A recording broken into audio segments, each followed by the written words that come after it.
Good morning, family. Listen, I want to say this.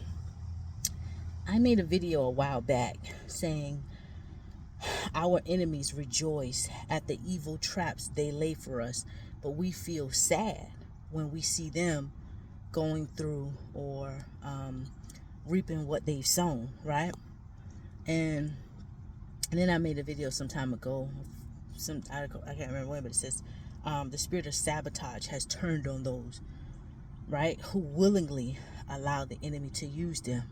And I want you to know all of that has come to pass. I've seen these things with my own eyes, even situations and circumstances that were not directly related to me, and some that were related to me, some things that I've had to endure through and press through and trust God for. Never have I seen the righteous forsaken and not receiving vengeance, God vindicating the righteous. And you know, something that I observed today, it really touched my heart. And I feel bad for the one who willingly allowed the enemy to use them, because now I see that same spirit of sabotage that was working through them I saw a while back when it was turning on this individual, they were beginning to go through it, but it's like their downfall is so heavy. It hits them harder and they spiral out of control. I even had to comfort an individual and I felt sorry. And then when I walked away from that, I said, you know, do they really realize the magnitude of how Satan has used them? Not just used them to do his evil will, to bring about his evil will, but just use them as well as to destroy themselves, you know, because that whatever we sow, we gonna reap. And so when you see someone doing things that can sabotage another brother or sister, don't jump on the bandwagon. See, I pay attention to people, even when situations and circumstance are not directly related to me.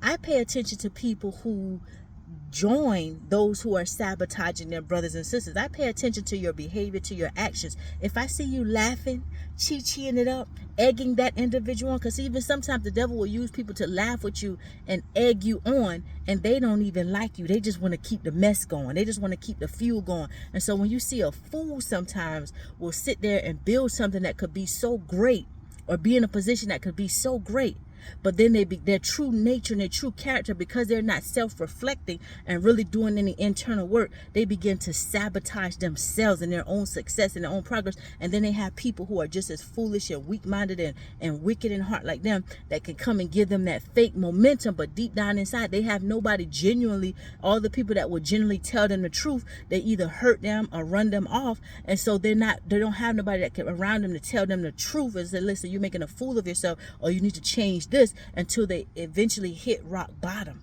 and they sabotage every good thing that they've built. And then it was the enemy using them. And so sometimes I say, God, can somebody's heart be that corrupt? Like, I know for me, none of us is perfect, right? And we all can be stubborn sometimes if we allow ourselves to be. But at some point, you got to know when you're doing something wrong and evil. You know, out of the wickedness of our hearts, then wicked things will flow. Out of the goodness of our hearts, good things will flow. Like, I don't know how it feels to just hurt somebody or sabotage somebody and be able to go and sleep good at night. The Bible even says there's no rest for the wicked. So how could you feel comfortable continuously going in your error, knowing that you are doing something to sabotage your brother's progress or your sister's progress? I can't feel comfortable doing something like that. My mind has never been wired like that. Now, people may not understand me, and it's okay, because even when you're working towards success, you're going to have a lot of people that don't understand you, a lot of people that don't like you, or you're going to have a lot of people that see you continuously moving and climbing and achieving certain things, and they're going to start looking at you feeling some type of way. Like they may start feeling stuck, and when they see you always got something new that you've been doing, always got something new that you're working towards, they may start to envy you a little bit. That's natural human emotions. But when you sit the time and try to strategically do something to somebody, you're going to reap that stuff back. And do you not know that you're letting Satan use you? Do you not know what it feels like or what it is to be puffed up in pride? Do you not read the Bible? Because if we read the Bible will all these different stories. That's why after I read one book, I don't stop. I go back. I keep recycling all my books, because you never learn everything. You can keep putting them. That's how you keep putting the pieces together. It takes years on years to tie these pieces together. So you will never see me trying to dictate over nobody like I'm just so perfect and like I've arrived and like I've made it. No.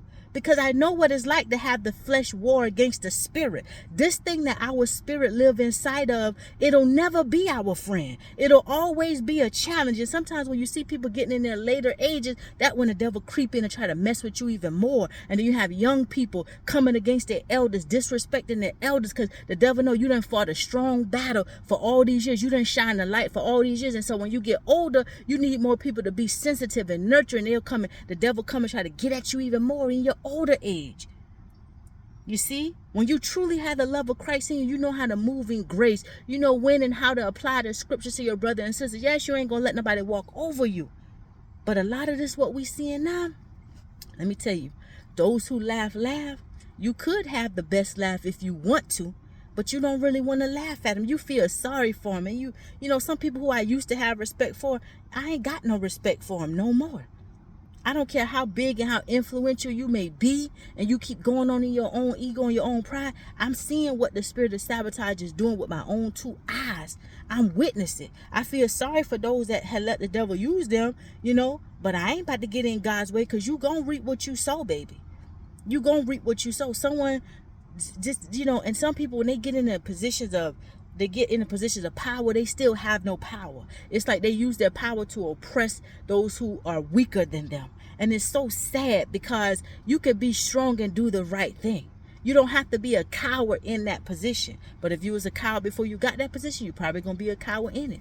You know, I've seen someone who sat back and watched another sister who was strong in her position, doing what she do, sat back and watched and helped sabotage this sister, and that thing hurt this sister. When you operate from a pure place and you strong in what you do, even though you may go through sabotage, God eventually you're gonna go through that pain and hurt, but God gonna move you on to something better. Why? Because your heart is pure. And I seen this sister swallow her pride. They did something after she been on this job for years on years, doing certain things, and because somebody up top got upset with her, rather than her subordinate stand by her, they allowed this thing to happen, to where they sabotaged this girl, and she just went on, and God moved her to something better. It hurt her, because it's like, all these years you showed me how you just didn't appreciate me, simply because you got in your feelings about a disagreement. But I'm good at doing my job. I was excellent at doing it.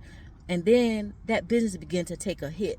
That business began to not do so well for a while. It took them a while to get things back on track, just a little bit. And that same one who sat there and sabotaged her supervisor, that arrow of sabotage has come right back. It's come right back. And it's so sad. It's so sad to witness this thing. It's so sad to witness it. The only thing I could do is give words of encouragement. But whatever we sow, we gonna reap. And when you try to sabotage somebody else's success, baby, when them tables turn, and them ones who was giggling, you was living by the praises of people pushing you on and egging you on, see, you gonna die by their silence. Because sometimes the same people that'll push you on and encourage you to be a fool, they know what you're doing, but you being messy, and they like that mess. See, it's easy to get attention to yourself when you can draw chaos and draw mess, and you build something, do something on drama. But when you're doing the right thing, people look at you, you're kind of boring. Yeah, it's okay to be boring sometimes. Boring people make progress behind the scenes. Boring people can become millionaires and billionaires doing the right thing. Boring people learn a lot of knowledge. Boring people are very skillful. See? I've seen it with my own two eyes.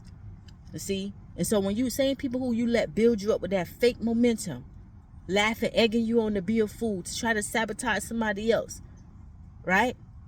When them arrows turn, them gonna be the same people they gonna go silent on you. They're gonna be the same people that cause your demise, and you're gonna begin to fall down and spiral out of control. Because then they're gonna be talking about your situation. They're gonna be talking about you. Because sometimes when you think when that head swell up and you think you so big, when you realize when God allow that head to start that swelling and start coming down, it gonna be a painful thing. And sometimes while you think you spending time shining a light on somebody else's fault, baby, you may have 10 or 20 shining on you. You just don't know it yet. And while you shining that light on somebody else, sometimes you could be exposing yourself. You could be exposing your own error, but your own errors in yourself. But you so focused on tearing somebody else down and trying to sabotage somebody else that you losing what you got. Cause you know why? Cause you ain't satisfied. My phone about to cut. This video about to cut. I'm running out of time. Yeah, but sabotage, when it turns, Those who allow spirit of sabotage to use them, those spirits are tearing them apart. They don't even sleep good at night. And we feel sorry for them, right? But let's make sure we ain't laughing and gloating when we see somebody else sabotaging somebody. It ain't fun.